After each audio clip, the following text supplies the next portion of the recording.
y voy a arrancar por acá. No es que hay nada místico, digamos, en que este domingo y que este viernes, ¿no? Donde hay muchas iglesias que a lo mejor hacen una representación de alguien llevando una cruz, todo lastimado, todo herido, ¿no? Y de repente llegan a un lugar y todos tocan la cruz o tocan a la Virgen, o lo que corresponda. No sé, nunca estuve en una procesión de ese estilo, pero bueno, algo más o menos por ahí va. Y cuando todo termina, el viernes a la tarde, el viernes a la noche, la gente se va a casa, han visto a una persona representar a alguien todo golpeado, todo sangrado, y ahí queda, y ahí termina. Y ahí terminó la Pascua. De repente, por ahí el domingo a la mañana, estará alguno en alguna iglesia o escuchando alguna referencia a eso, y cuando termina el domingo y ya todos rompimos el huevito de Pascua y todos estamos reunidos a la mesa, ¿no? Compartiendo ese momento, cuando eso termina y el lunes a la mañana te querés matar porque tenés que empezar a trabajar de nuevo, pero todo ya pasó, todo terminó y quedó en el olvido, ¿no? Un año más habiendo celebrado la Pascua, por eso que el mundo suele llamar o denominar la Pascua. Entonces a mí me pasa en cierta medida que me apasiona el hecho de transmitir el mensaje, y por otro lado digo, en mi interior, ¿qué puedo yo decir o qué podría aportar a esta historia que tantas veces se ha predicado, que tantas veces se ha escuchado, que tantas veces se ha mencionado, y no solamente desde los púlpitos, no solamente alguien ha predicado, sino que también se ha representado en miles de pinturas a lo largo de la historia, se ha representado en miles de esculturas, ¿no? A lo largo de la historia, expresiones artísticas, películas se han hecho con este cuadro, con esta historia, poesías, historias, novelas. Y uno dice, bueno, yo me paro delante de esta historia y digo, ¿qué puedo yo aportar? ¿Qué puedo decir? Pero ahí es donde las palabras, ese mensaje que un día tuve el privilegio de escuchar, y no solamente de escuchar, sino que Dios me dio la gracia de adoptarlo en mi corazón y entenderlo, ese es el único mensaje que puede cambiar el corazón. No hay nada que yo te pueda decir que te vaya a hacer un clic y que te vaya a cambiar, o que te vaya a hacer verlo de alguna otra manera, ¿no? Porque se han dicho un montón de cosas y puedes escuchar, de hecho en YouTube, hoy que todos tenemos al alcance de la mano internet, puedes escuchar un montón de prédicas de un montón de predicadores muchísimo más famosos que yo, no porque yo no lo sea, no, muchísimo más famosos, con iglesias muchísimo más grandes, que tienen muchísima más elocuencia para hablar y que pueden explicar el mensaje muchísimo mejor que yo. Entonces, ¿qué puedo yo hacer en esta situación? ¿Qué puedo yo saber, como decían? ¿Qué puedo saber yo de esta situación? ¿No?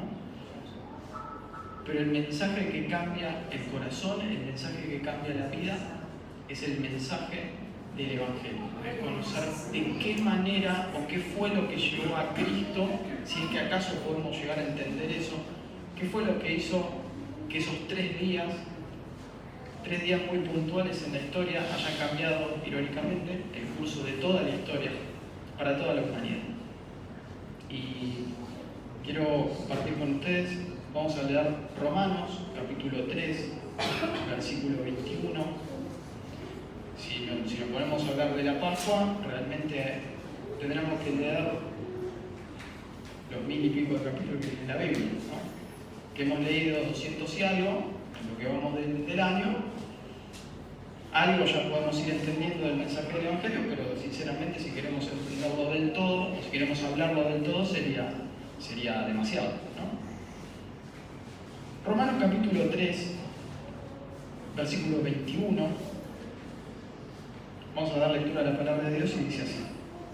Pero ahora, aparte de la ley, se ha manifestado la justicia de Dios, testificada por la ley y los profetas. La justicia de Dios por medio de la fe en Jesucristo para todos los que creen en Él.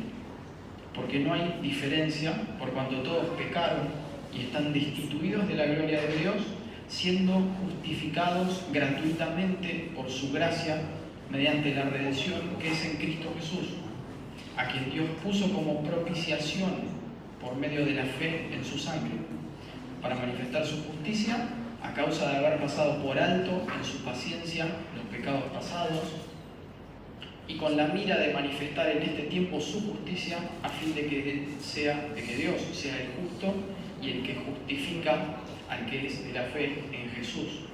Donde pues queda la jactancia, queda excluida.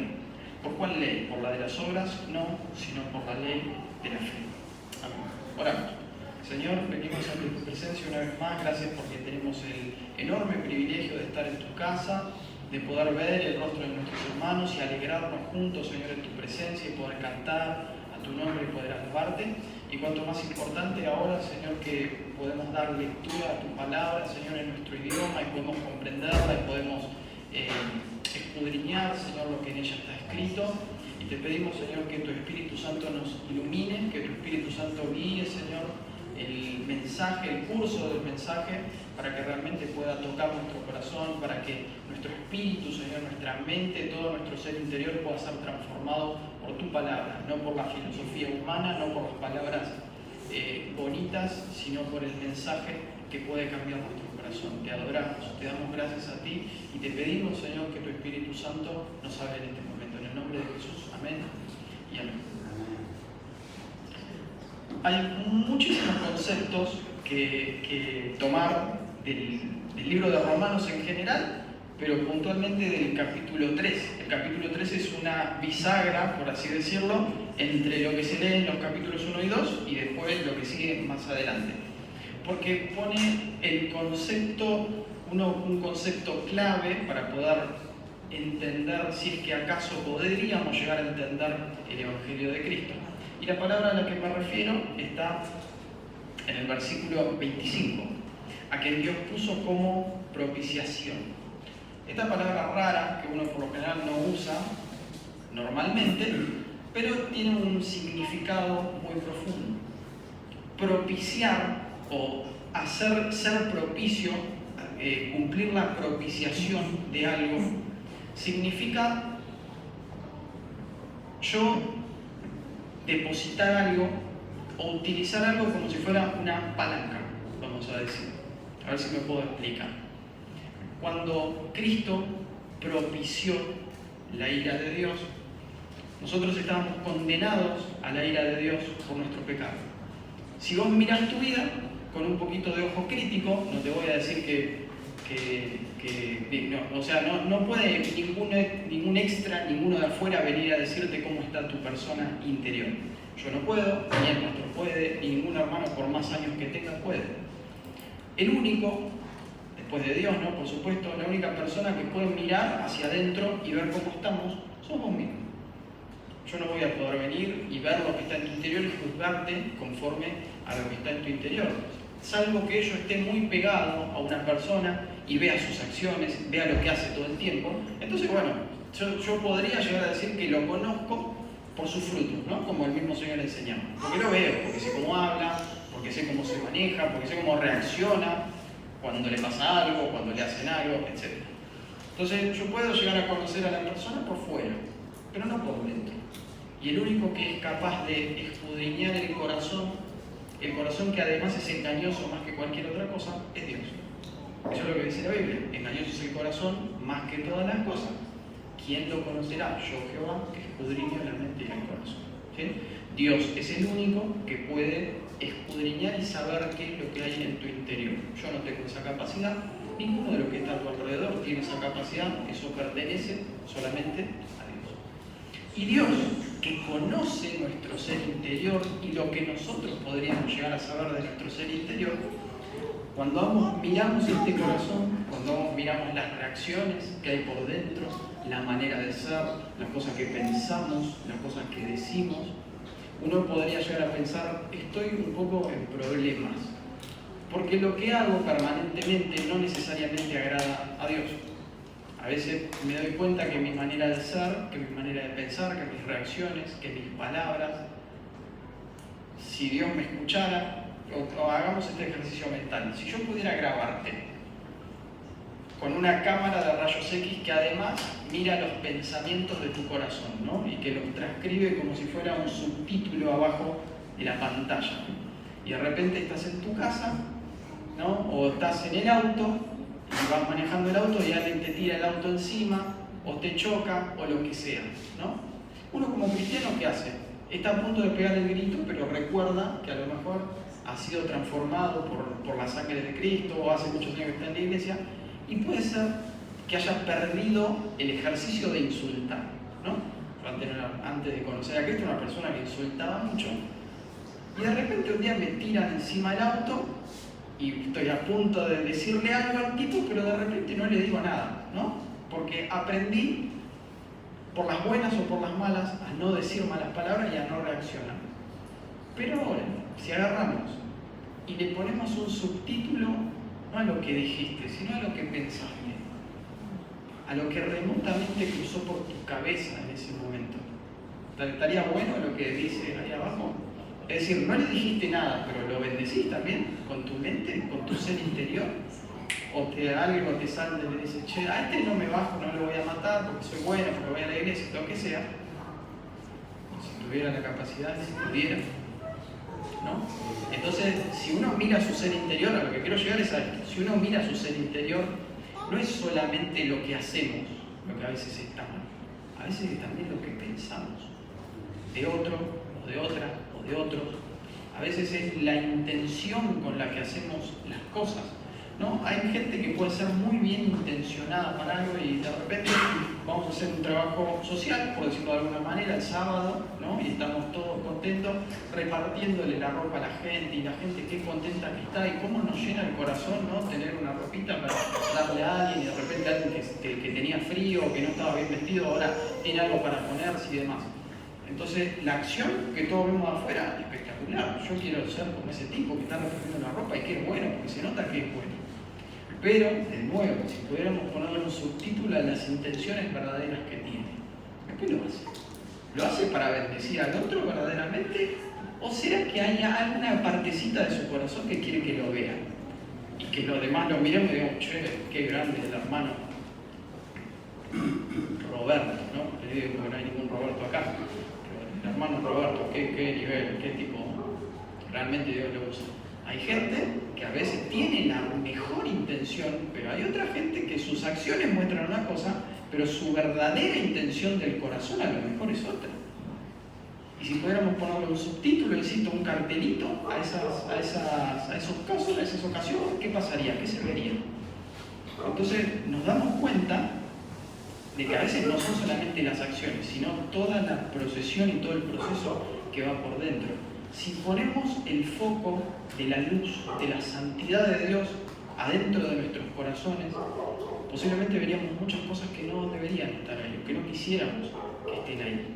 Entonces estamos verdaderamente en problemas, porque Dios, la ira de Dios se desata, dice Romanos 2, contra todo aquello que va contra su voluntad, parafraseando un poco las palabras de Pablo.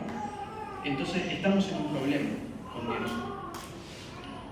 Y acá viene el mensaje de la Pascua, ¿no? El mensaje del Evangelio.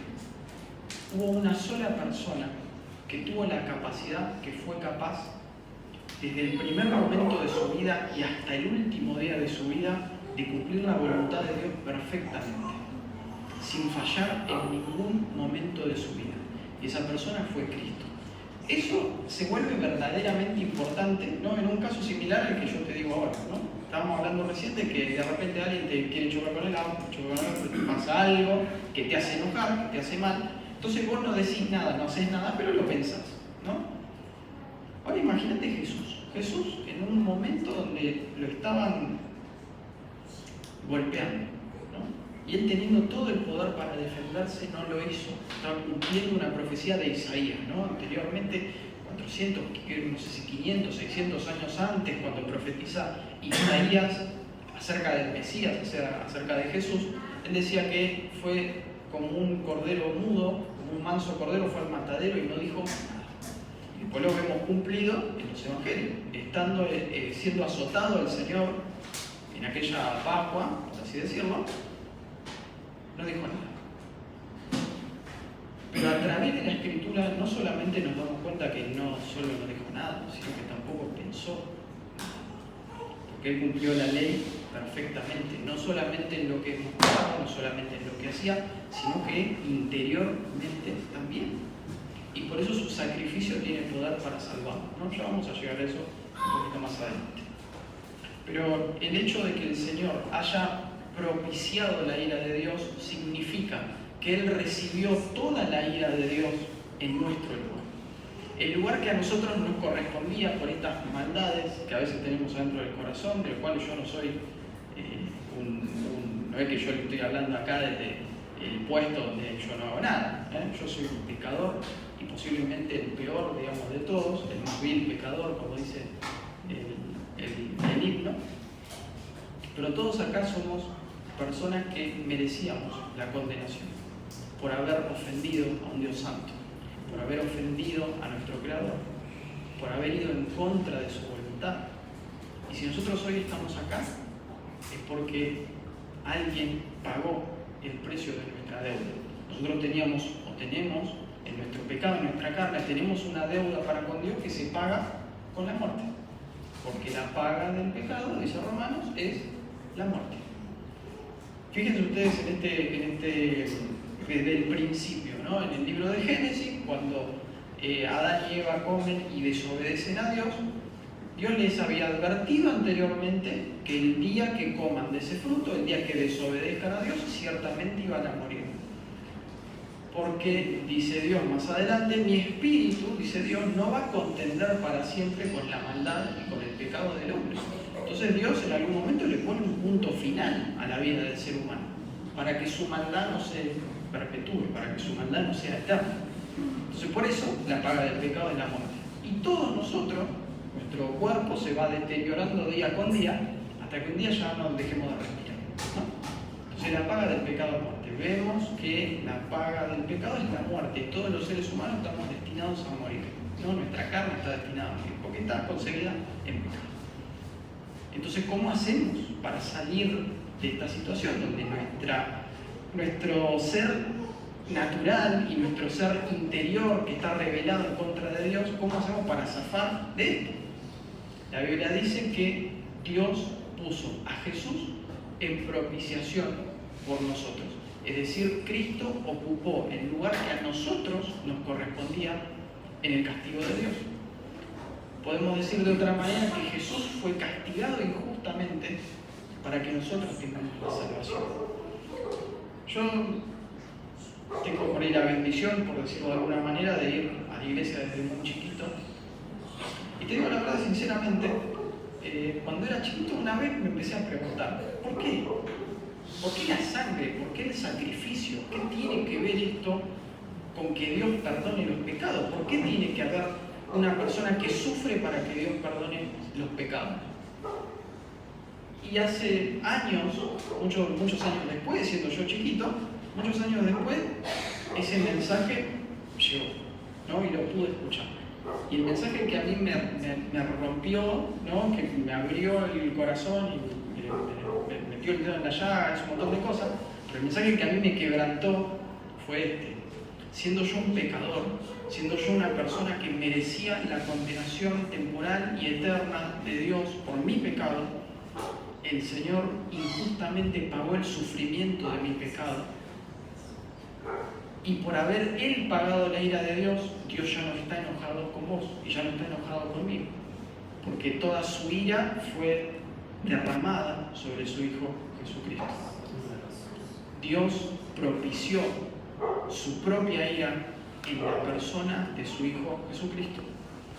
Y por haber propiciado, por haber derramado toda su ira sobre su Hijo Jesucristo, toda su ira ya no está dirigida contra mí, que soy un pecador, y contra nosotros, que somos pecadores. Ese es el gran poder, ¿no?, que tiene el sacrificio de Cristo. Ustedes se darán cuenta, porque lo vemos año a año, que todas las personas en este momento dicen, bueno, vamos a comprar huevos de Pascua, vamos a celebrar la Pascua, ¿no? Huevos de Pascua, celebramos huevos de chocolate, que no está mal, digamos, hay por ahí una tradición con la familia que puede llegar a ser lindo, que puede llegar a ser pintoresco, pero de repente esa celebración tan superficial oculta o tapa el verdadero significado. Y es que un día, o estos 3 días que cambiaron al mundo, Dios decidió correr todo el foco de su ira de la humanidad y ponerlo sobre la persona de su Hijo Jesucristo. El castigo más injusto que pudo haber existido en la historia fue sobre Jesús, porque Él no merecía morir por nuestros pecados, y sin embargo murió por nuestros pecados, y por haber sufrido el castigo de Dios, nosotros tenemos libertad. Fíjense lo que dice, vamos a leer Colosenses capítulo 2. Colosenses capítulo 2, versículo 13, dice así: y a vosotros, es decir, a nosotros, ¿no?, estando muertos en pecados y en la incircuncisión, es decir, separados de Dios en nuestra carne, en nuestra vida, os dio la vida juntamente con Él, juntamente con Cristo, perdonándonos todos los pecados, anulando el acta de los decretos que había contra nosotros, que nos era contraria, quitándola del medio y clavándola en la cruz, y despojando a los principados y a las potestades, los exhibió públicamente, triunfando sobre ellos en la cruz. Ese es el poder de la cruz. Tiene el poder de agarrar nuestra deuda, la deuda que nosotros teníamos con Dios. Y dice la Biblia que Cristo despojó a los principados, a las potestades que tenían autoridad sobre nosotros por nuestro pecado, las clavó en la cruz y triunfó sobre ellas. Es decir, el poder de la cruz está en transformar las vidas. El mensaje del Evangelio tiene el poder de cambiar las vidas. El poder de la cruz está en dar vida donde antes había muerte. Esto que estamos hablando, si bien se revela en la persona de Jesús, en su ministerio, en su muerte y sobre todo en su resurrección, que por ahí no vamos a hablar mucho hoy porque estamos a las puertas y después el domingo seguramente tendremos tiempo de hablar de la resurrección. Entonces hoy nos vamos a centrar en la primera parte, todo lo que el Señor tuvo que sufrir por nosotros, en esta propiciación que hizo de la ira de Dios. Y si uno se pone a leer la Biblia desde el principio, ¿no?, el hombre se manda a la macana, desobedece a Dios, y después de eso, a partir de ahí mismo, a partir de Génesis, Dios empieza a mostrar lo que iba a hacer y se va revelando progresivamente a lo largo de la historia. ¿Está bien? Ahora me voy a explicar en esto. Pero a lo largo de la historia hay un montón de patrones que se van repitiendo. Y lo que yo estuve pensando, analizando, leyendo mientras me preparaba un poquito sobre esto, la Biblia está repleta de historias de gente que vuelve a vivir, que no necesariamente estuvo muerta, no necesariamente estuvo enterrada, pero el final de su carrera se acercaba y Dios, de prácticamente tenerlos muertos, Dios los lleva a la vida. Por ejemplo, la Biblia dice en Deuteronomio capítulo 36, dice, en ese momento ya Israel había salido de Egipto y todo, ¿no? Entonces Moisés le da una instrucción muy curiosa a Israel, ¿no?, al pueblo de Israel. Y dice, cuando vos entres en la tierra prometida, tenés que ofrecer tu ofrenda para Dios, por haberte permitido entrar a la tierra prometida. Y dice, tenés que decir esto: mi padre, por Abraham, era un errante, casi muerto, a punto de morir. Esto está en la Biblia, ¿eh?, de Deuteronomio 26 o 36, me lo anoté por acá. Después se lo paso. Dice, mi padre era un errante, casi muerto, a punto de perecer, a quien Dios le dio la vida, ¿no?, haciendo cortita la historia. Entonces, el primero, no sé si el primero, pero uno de los primeros ejemplos de esta gente que está prácticamente muerta y que empieza a vivir, es el ejemplo de Abraham. Abraham era un tipo con sus buenos años ya, que no tenía hijos, que su esposa no podía quedar embarazada tampoco, y que estaba prácticamente muerto. Si ustedes se ponen a leer la Biblia y si ustedes analizan lo que dice Deuteronomio también, ya estaba para pasar al otro lado. Ya había hecho su negocio, ya había hecho su vida, no había podido tener hijos, pero bueno, ya todo lo que Abraham podía hacer humanamente ya estaba hecho. Estaba esperando la muerte. En el momento en el que Dios le da una promesa, le dice, vos vas a ser padre de multitudes. Su esposa se ríe, bueno, ya más o menos conocemos la historia. Pero de una persona que estaba prácticamente muerta, que ya estaba esperando los días contados para pasar del otro lado, de esa persona casi muerta Dios levanta una nación. En el caso de Moisés, por ejemplo, había estado toda su niñez y toda su infancia y su adolescencia en las cortes más altas de Egipto, aprendiendo directamente lo mismo que aprendían los hijos del faraón y las hijas del faraón, tenía todo lo que se podía imaginar. Hasta que un día se tiene un problema con un egipcio, mata al egipcio y todos se enteran de que él mató al egipcio, ¿no? Entonces, a partir de ahí, agarra y se esconde. La carrera de Moisés estaba muerta, porque el tipo había estado, ¿no?, en lo más alto, en la cumbre del poder egipcio, prácticamente un hijo del faraón, o un nieto del faraón, como lo quieran ver, y de repente echa todo a perder por un momento de locura, porque mata a un egipcio, mata a un soldado y demás. Y después de ahí, Moisés ya no la cuenta más. Ya está, ya se terminó la vida de Moisés. Y Dios lo lleva al desierto, está 40 años cuidando ovejas, las ovejas de su familia, está ahí escondidito, hasta que Dios de ahí, del último lugar, agarra y lo levanta nuevamente. Y podríamos hablar de un montón de historias así. David, por ejemplo, era un pastor que ni siquiera su padre lo tenía en cuenta, y de estando allá, en el fondo del campo, donde nadie va, donde nadie lo ve, donde nadie lo recuerda, de allá Dios lo levanta y lo rescata. Daniel estaba prácticamente muerto cuando el rey lo va a buscar, el rey el rey que no era Nabucodonosor, era otro, que no me podía acordar, pero el rey, cuando lo va a buscar al foso de los leones, dice: yo voy a ir a levantar un cadáver de ahí, voy a levantar un muerto, una persona toda despedazada por los leones. Y lo que sorprende al rey es que Daniel estaba enterito y que los leones estaban alrededor de él, callados. Y lo que sale de ahí, que debería haber sido un cadáver o un montón de pedazos de un ser humano, es un profeta de Dios que se levanta y sale del foso. Alguien que prácticamente tendría que haber estado muerto. Y historias como esta podemos llegar a encontrar un montón en la Biblia. Hay un patrón que se repite. Dios es experto en levantar muertos. Dios es experto en levantar muertos. Vamos a leer rapidito lo que dice Juan, el Evangelio de Juan, capítulo 12. Juan, capítulo 12, vamos a leer algunos versículos a partir del 24. Y dice así: esto lo decía Jesús: de cierto os digo que si el grano de trigo no cae en la tierra y muere, queda solo. Que si el grano de trigo cae en la tierra y muere, queda solo. Pero si muere, lleva mucho fruto. El que ama su vida la perderá, y el que aborrece su vida en este mundo, para vida eterna la guardará. Si alguno me sirve, sígame, y donde yo estuviere, allí también estará mi servidor. Si alguno me sirviere, mi Padre le honrará. Ahora, dice Jesús, está turbada mi alma. ¿Y qué diré? Padre, sálvame de esta hora, mas para esto he llegado a esto. El Señor había, como hemos hablado alguna vez en el Evangelio de Juan, hay un montón de señales que apuntan a que Él es el Mesías, a que Él es el ungido de Dios que ya se había profetizado muchísimos años antes en todo el Antiguo Testamento.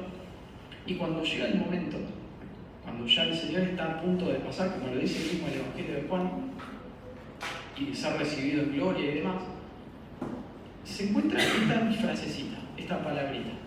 Y Jesús da a entender con qué muerte había de morir. Y dice algo muy curioso: si el grano de trigo no cae en la tierra y muere, no sirve para nada, queda solo. Pero si muere, lleva mucho fruto. Y eso es exactamente lo que Cristo hizo en la cruz. Padeció la ira de Dios, propició la ira de Dios, como dijimos en un principio, pagó la deuda que nosotros teníamos por nuestro pecado, y por haber pagado esa deuda, tiene el poder de darnos a nosotros la vida. Seguramente, como yo me he encontrado en algún momento de mi vida, uno dice: hasta acá llegué, no tengo más nada que hacer, no tengo más nada hacia dónde apuntar. Pero te vuelvo a repetir, Dios es experto en devolver la vida.